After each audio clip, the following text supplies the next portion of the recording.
Hi friends, Achayans മീഡിയയിലേക്ക് സ്വാഗതം. ഇന്ന് നമ്മൾ കേരളത്തിലെ തന്നെ നമ്പർ 1 ഡയറി ഫാമായ JK ഫാമിലോട്ടാണ് പോകുന്നത്. അതുകൊണ്ട് JK ഫാമിൽ പോയി നമുക്ക് കാഴ്ചകളൊക്കെ ഒന്ന് കാണാം. അതുകൊണ്ട് നമുക്ക് JK ഫാമിലോട്ട് പോവാം. ഓക്കെ.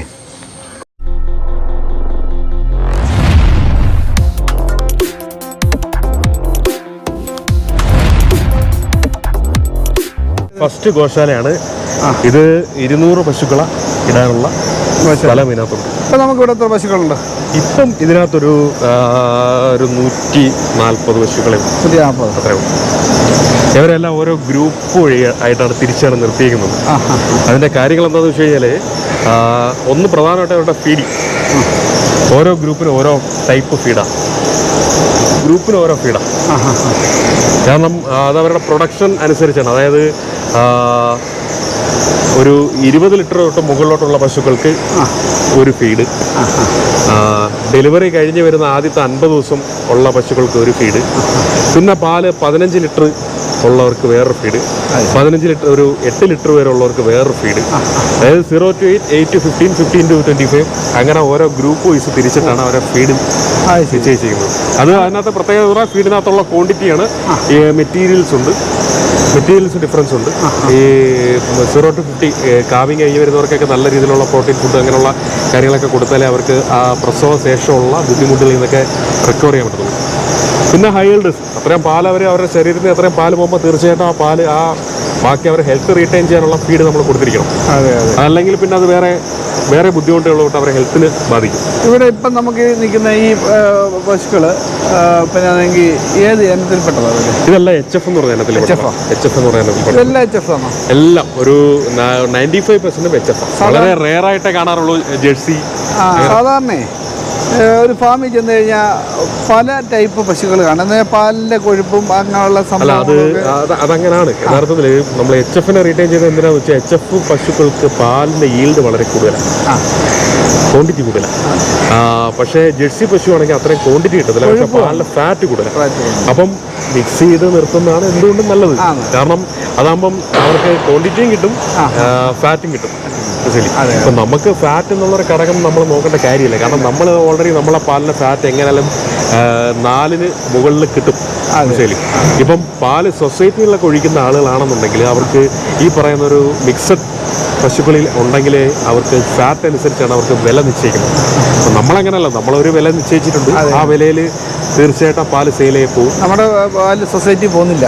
നമ്മളെ പാല് വളരെ കുറച്ച് സൊസൈറ്റി പോകുന്നില്ല. ഈ ചില ദിവസങ്ങളിൽ ഇനി എന്തെങ്കിലും പാല് പ്രൊഡക്ഷൻ അധികം വന്നു കഴിഞ്ഞാൽ അങ്ങനെയുള്ള വളരെ ചില ദിവസങ്ങളിലേ പോകുന്നുള്ളൂ. അല്ലാണ്ട് എല്ലാം മാർക്കറ്റിൽ തന്നെ പോകുന്നത്.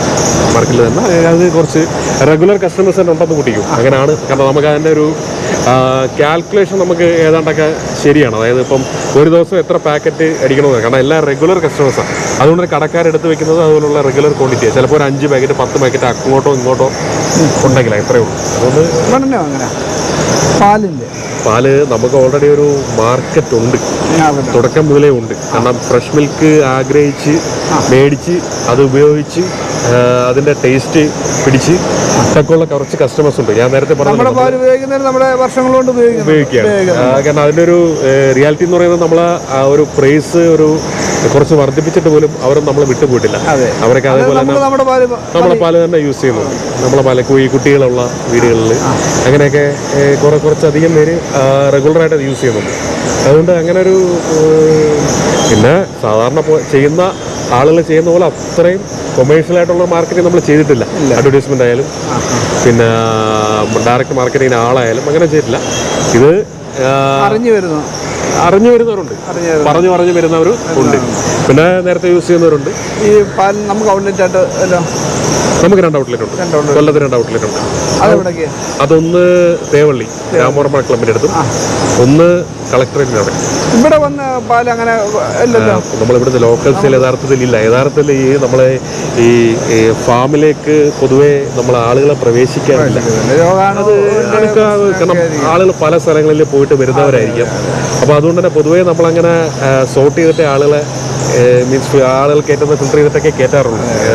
ചിലവരെ ഇപ്പം ഇപ്പം ഈ ചിലർ ഒരുപാട് താല്പര്യപ്പെട്ട് വരുന്നവരുണ്ട് പഠിക്കാനൊക്കെ നോക്കിട്ടെ ചുമ്മാ നേരം പോക്കിന് പഠനത്തിന് വേണ്ടി വരുന്നവർക്കുള്ള സംവിധാനങ്ങളൊക്കെ ഇവിടെ ഉണ്ട്. പഠനത്തിന് വേണ്ടി നമ്മൾ നേരത്തെ ഒരു ട്രെയിനിങ് സെഷൻ സ്റ്റാർട്ട് ചെയ്തതുകൊണ്ട് അതിപ്പോൾ ഒരു 2 മാസം മുമ്പൊരു സെക്ഷൻ കഴിഞ്ഞു.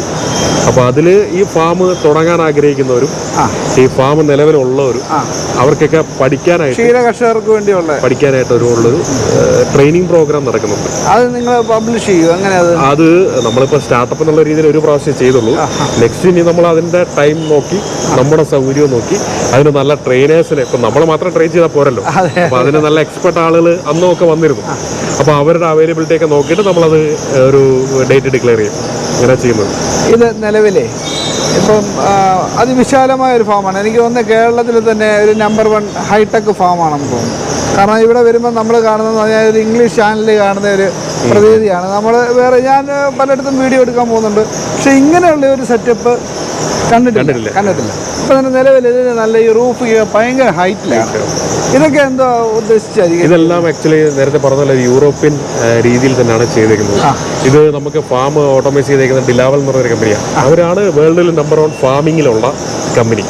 അവർ പറഞ്ഞ രീതിക്ക് അനുസരിച്ചാണ് നമ്മളെല്ലാം ചെയ്തേക്കുന്നത്. എന്നോട് കുറച്ച് മുമ്പ് ചോദിച്ചല്ലോ എന്താണ് അത് കോൺക്രീറ്റ് എന്നുള്ളത്. ഇപ്പൊ നമ്മുടെ സ്റ്റോർ റൂം അല്ലയോ? സ്റ്റോർ റൂം അത് ബങ്കർ എന്ന് പറയും. ബങ്കർ അതായത് നമ്മുടെ ഫീഡ് സ്റ്റോർ ചെയ്യുന്ന സ്ഥലം, ഫീഡ് സ്റ്റോർ ചെയ്യുന്ന സ്ഥലം, ഫീഡ് ഉണ്ടാക്കുന്ന സ്ഥലം. അവിടെ ഇപ്പൊ ഞാൻ കണ്ടേക്കുന്നത് ഭയങ്കര കനത്തിലുള്ള കോൺക്രീറ്റ് ഭിത്തികളാണ് കണ്ടേക്കുന്നത്. എനിക്കതൊരു വലിയ അതിശയമായിരുന്നു. സാധാരണ നമ്മളൊരു കട്ടയൊക്കെ വെച്ച് കെട്ടി ഒപ്പിച്ച് പരിപാടിയാണ് ചെയ്യുന്നത്. എന്തുകൊണ്ടാണ് അങ്ങനെ ചെയ്തേക്കുന്നത്? അത് ഞാനീ പറഞ്ഞില്ലേ, ഈ ഫീഡ് ഉണ്ടാക്കുന്ന സ്ഥലമാണത്. അവിടെ ഈ പറയുന്ന ഹെവി മെഷീനറീസ് വെച്ചിട്ടാണ് നമ്മൾ ഫീഡ് ഉണ്ടാക്കി എടുക്കുന്നത്. അതായത് നമ്മുടെ JCB പോലുള്ള മെഷീനുകൾ കയറ്റി ഇറക്കി ഇട്ടൊക്കെയാണ് ഈ ഫീഡ് ഉണ്ടാക്കി എടുക്കുന്നത്. ഈ ഫീഡ് നമ്മൾ ഫീഡ് ചെയ്യാൻ വേണ്ടി കോരി എടുക്കുന്നത് ഈ മെഷീനറീസ് വെച്ചിട്ടാണ്. അപ്പൊ ഈ മെഷീൻ ചെന്ന് തീർച്ചയായിട്ടും ആ കോർണറുകളിൽ ചെന്ന് തട്ടിയതിന് ശേഷം എടുക്കാൻ പറ്റും. അതേ സ്ഥാനത്ത് കല്ല് വെച്ച് കെട്ടിയതാണെങ്കിൽ നമുക്കൊരു ഒരാഴ്ച പോലെ ചിലപ്പോൾ നിൽക്കാനോ യാതൊരു ഇതില്ല. പക്ഷെ കോൺക്രീറ്റ് ഇത്രയും RCC വെച്ച് ചെയ്തേക്കുന്നത് കൊണ്ട്, ഇത്രയും തിക്നെസ് ചെയ്തേക്കുന്നത് ഈ 5 വർഷത്തോടെ അതിന് യാതൊരു കേടുപാടുമില്ല. ബക്കറ്റ് കയറി കഴിഞ്ഞാൽ അറിയാലോ, ഒന്നും കിട്ടത്തില്ല. വേറെ ദോഷമൊന്നും ഉണ്ടാവും. അതെ അതെ. അപ്പൊ അതിന് വേണ്ടിയാണ് ഉണ്ടാക്കിയത്. ഇതിനെന്തോ ഹൈറ്റ് വരുന്നുണ്ട് നമ്മുടെ ഈ റൂഫിന്? ഇതിപ്പം 17 മീറ്ററാണ് ഇതിന്റെ ഹൈറ്റ് വരുന്നത്. ഇത് അന്നേരം നല്ല വായു സഞ്ചാരം ഉണ്ടാവും. പിന്നെ അതിലെ ചൂട് കൺട്രോൾ ചെയ്യാനായിട്ട് ഒന്ന് നമ്മളെ മിസ്റ്റ് സ്പ്രെയർ ഉണ്ട്. മിസ്റ്റ് സ്പ്രെയർ എന്ന് പറയുന്നത് ഇവർക്ക് ഈ പറയുന്ന ചൂട് കൺട്രോൾ നിലനിർത്താൻ വേണ്ടി ഈ വാട്ടർ മിസ്റ്റ് ചെയ്യുന്നു. മിസ്റ്റ് സ്പ്രെയറിന്റെ ഗുണമെന്ന് വെച്ച് കഴിഞ്ഞാൽ ഈ വാട്ടർ മിസ്റ്റായിട്ട് എന്തെങ്കിലും പോകും, താഴെ വരില്ല. താഴെ വരുന്നില്ല. ഇല്ല, അവര് ഡയറി ഫാനോടെ കിടക്കുന്നത് താഴെ വരില്ല. ദേഹത്ത് പതിക്കത്തില്ല. ദേഹത്ത് പതിയും, മീൻസ് ഫ്ലോറിൽ വീഴില്ല. കാരണം ഫ്ലോറിൽ വീണ് കഴിഞ്ഞാൽ ഈ ഫ്ലോർ എപ്പോഴും ഡ്രൈ ആയിട്ട് ഇരിക്കണമെന്നാണ് ഇത്. കാരണം ഫ്ലോർ വെറ്റ് കണ്ടീഷനിലാണെന്നുണ്ടെങ്കിൽ തീർച്ചയായിട്ടും ഇവരുടെ കുളമ്പിനും പിന്നെ അകിടിനും ഒക്കെ മറ്റേ അസുഖങ്ങളൊക്കെ വരാൻ സാധ്യത വളരെയധികം കൂടുതലാണ്. അപ്പോൾ അതുകൊണ്ട് മിസ്റ്റ് സ്പ്രെയർ ആണ് ഫാമിനകത്തേക്ക് എപ്പോഴും നമുക്ക് നല്ലത്. ഇതിന്റെ മുകളിൽ വാട്ടർ ഫോഗറുണ്ട്. അത് ഷെഡിന്റെ ഷീറ്റ് നനയ്ക്കുന്ന അത് വെച്ചിട്ടാണ്. നമുക്ക് ആ വെള്ളം നമുക്ക് ലോസ് ആവുന്നില്ല. മഴവെള്ള സംഭരണി ഉണ്ട്. അപ്പൊ നേരെ അതിലേക്ക് പോയിട്ട് അവിടുന്ന് ഫിൽട്ടർ ചെയ്തിട്ട് തിരിച്ചു വീണ്ടും എടുക്കുക. വെള്ളമൊന്നും നഷ്ടപ്പെടുന്നില്ല.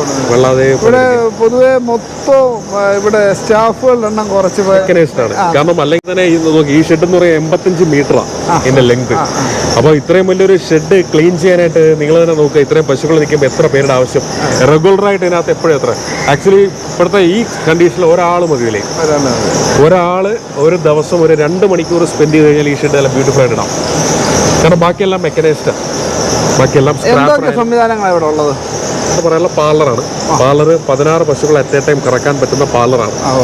അത് ഒരു പശുവിനെ നല്ല ഈൽഡുള്ള ഒരു പശുവിനെ കറക്കാനായിട്ട് 5 മുതൽ 7 മിനിറ്റ് വരെ മതി. നല്ല ഈൽഡ് എബോവ് 20 ഒക്കെ.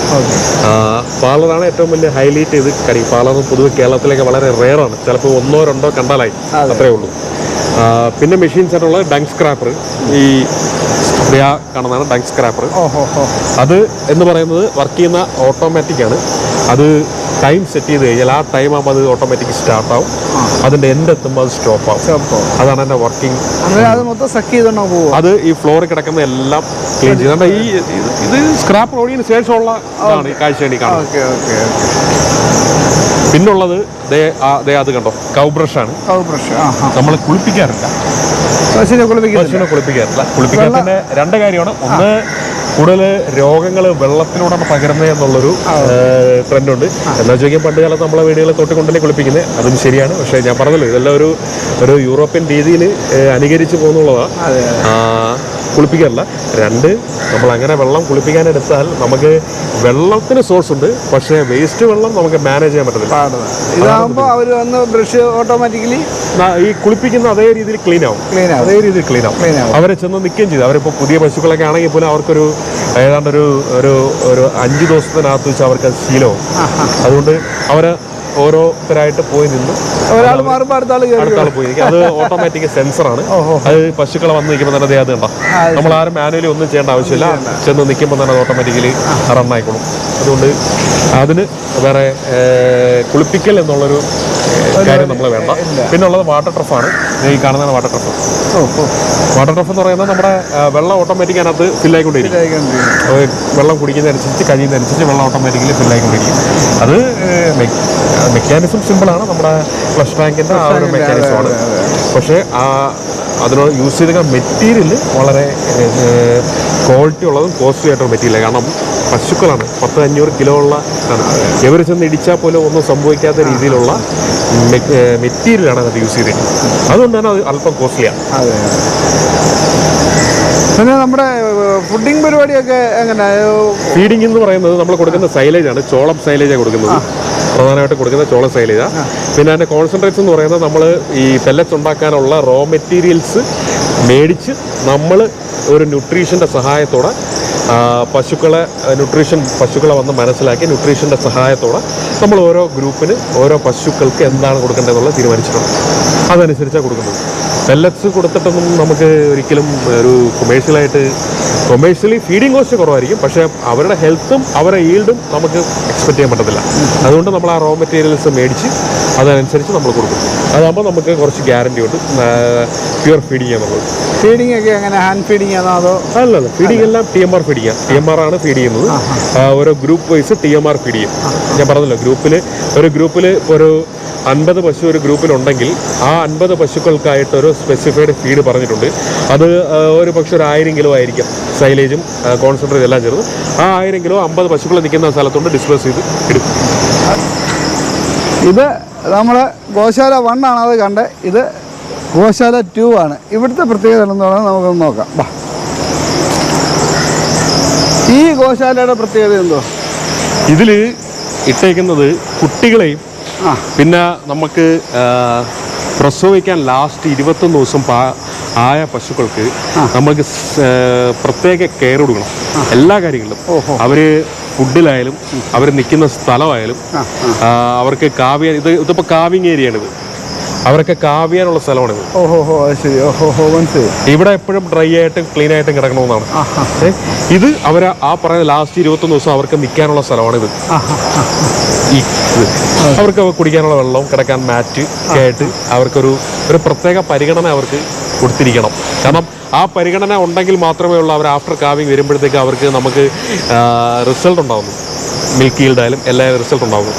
ഇതെന്ന് പറയുന്നത് ഇതൊക്കെ കുട്ടികളാണ്.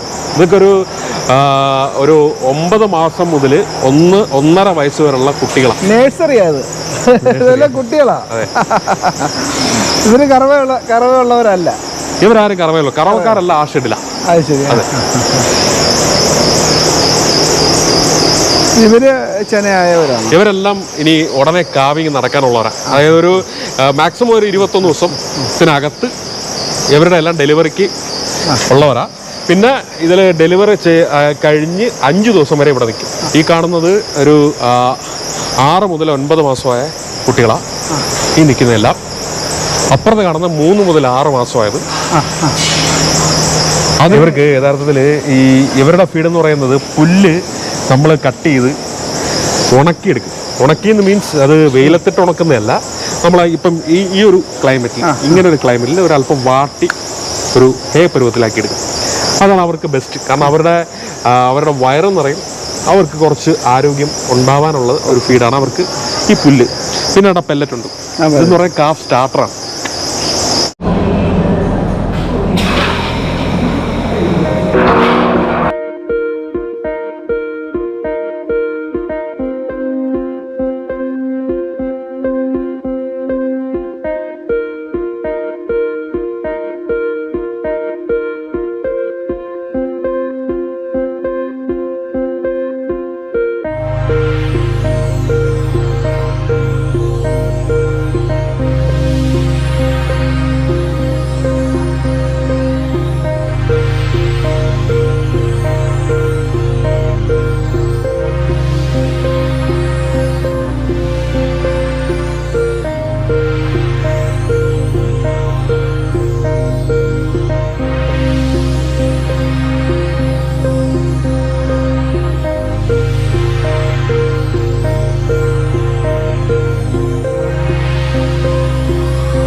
പശുക്കളെ കുളമ്പിന് നല്ലതാണ്.